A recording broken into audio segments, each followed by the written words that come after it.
Olympics ngayon, nakakita tayo ng isang sa Facebook na kung saan sinasabi nila yung composition ng gold, silver at bronze. Okay?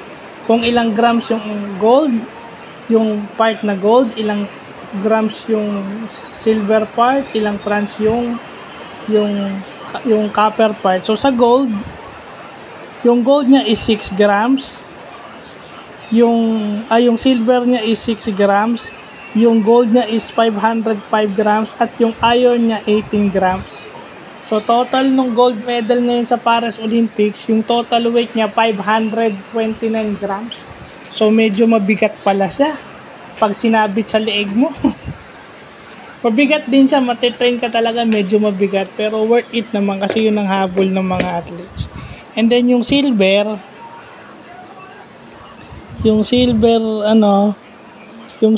medal, yung silver niya o yung AU stands for aurum.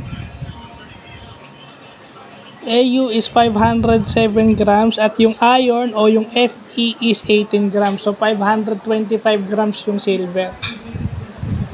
So mabigat din, Mabigat din, pero worth it lahat ng pagod mo. Yung bronze, yung copper, yung bronze is made up of 3 metals. Kaya alloy yung bronze Alloy yan. Pag-aralan natin sa chemistry tsaka sa science yan, di ba?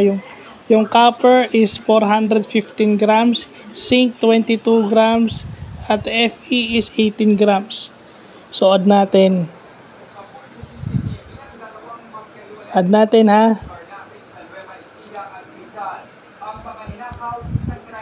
7, 15, 2, 4, 5,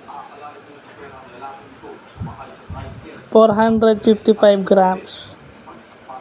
Ayan, 455 grams. So, magandang malaman natin na yun ang composition ng ating mga medals sa Paris Olympics. Totoong metal yan. Kaya nga minsan, pagka yung nagre-retire na athlete at nangailangan ng pera, binibenta talaga nila yan dahil siguradong may makukuha silang pera. Alam mo, kay Boss Toyo, binenta yan. Sigurado ko, at lalo na gold pag totoong gold, sigurado ko, papatusin niya lang kahit na sino, lalo na kay Boss Toyo. So, yun lang po.